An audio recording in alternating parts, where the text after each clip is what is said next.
दे दे कि क़यामत तक की मुझे मोहलत दे दे और मैं हाँ तो खुदा आलम ने कहा जिसको नहीं बैठा सकता समय होंगे कि जो ज़ालिम जो ज़लालत में गिरफ्तार है। फिर उसके बाद हज़रत आदम को कुछ नाम सिखाए, कुछ नाम बताया और उसके बाद फरिश्तों से कहा कि ज़रा इन चीज़ों के नाम बताओ। चीज़ें पेश की गई, इसम पूछा गया। इसम होता है चीज़ का, नाम होता है चीज़ का। जो चीज़ पेश होती है तो नाम पूछा जाए। फरिश्तों ने कह दिया कि हमको तो नहीं मालूम है। हज़रत आदम से पूछा गया, हज़रत आदम ने उनके नाम बताया। इस तरीके से खुदा आलम ने जो हज़रत आदम की बड़ाई थी, बुजुर्गी थी, उसको डिमॉन्स्ट्रेट कर दिया, बता दिया और फरिश्तों को गोया के कायम किया। फरिश्तों का भी कहना गलत नहीं। आने वाली तारीख ने ये बताया कि वाकई इंसान ने बड़े खून बहाए। फरिश्तों ने ये बताया कि ऐसे को कल कर रहा है जो खून बहाए और हम मेरी इबादत करते हैं। बस वक्त क्या है कि फरिश्तों में जो खुदावंद आलम ने खुसूसियत पैदा की है वो ये कि वो बस उसकी तस्वीर और तहकीक करते हैं। उनके यहाँ कोई हवस का असर नहीं है। उनके यहाँ कोई बैठाने वाली फरिश्तों में ज़हनियत, नफ्स, कोई मैलान तबीयत नहीं है। जबकि इंसान में ये दोनों खुसूसियात हैं। इंसान में दोनों रुझानात हैं। इंसान चाहे तो अपने ख्वाहिशात के पीछे बह जाए, जिन चीज़ों को उसका दिल चाहने लगता है उसी के पीछे वो दौड़ पड़े बगैर ये सोचे हुए कि ये सही है, गलत है, इसका नतीजा अच्छा है, बुरा है, ये हमारे मकसद को फ़ायदा पहुंचा रहा है या नुकसान पहुंचा रहा है। और फरिश्ते जो हैं वो ख्वाहिशात से बरी हैं।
जिसने रसूल की इताअत की उसने अल्लाह की इताअत की। यानी ये न समझो कि तुम्हें दो की इताअत करना, बल्कि हकीकत में एक काम है जिसके दो नाम है। उसी का नाम इताअत है खुदा और उसी का नाम इताअत है रसूल है।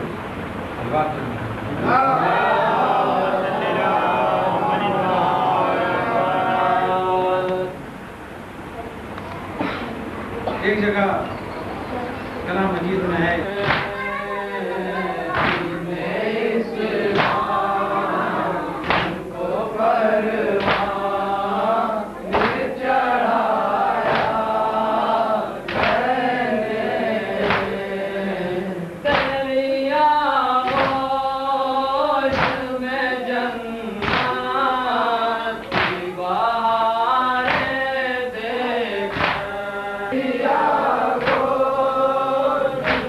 Yeah.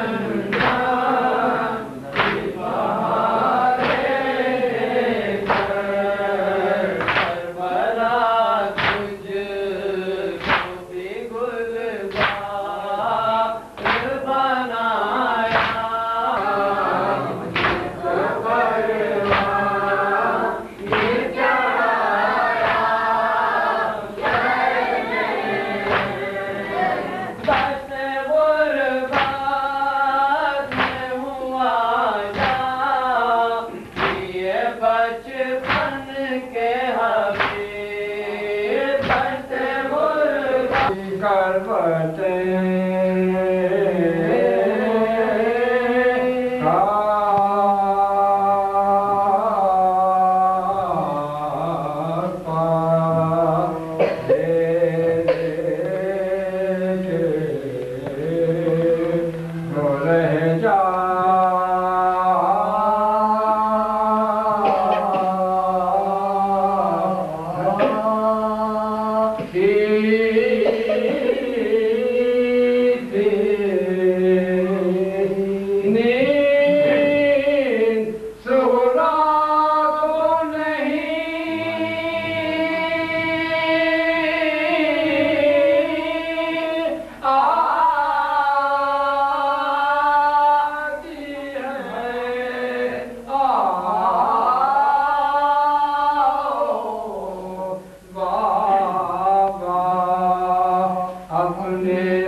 अगर इंसान धोखे में पड़ गया तो उसका काम पूरा हो गया, और अगर लालच में पड़ गया तो भी उसका काम पूरा हो गया।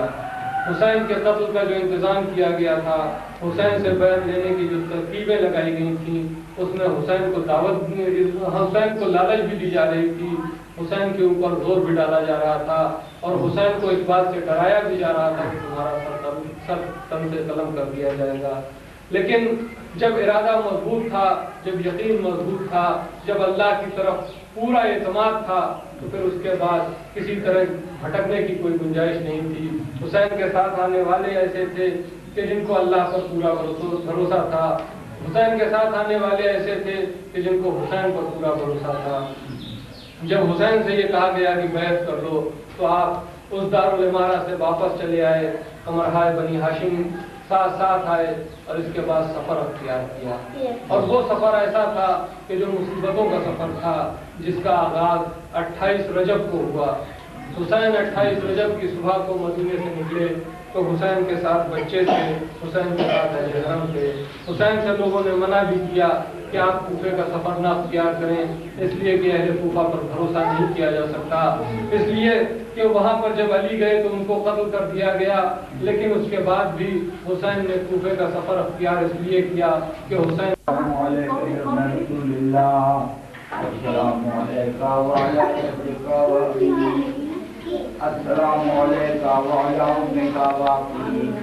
अस्सलामु अलैका व अलैहिम्मति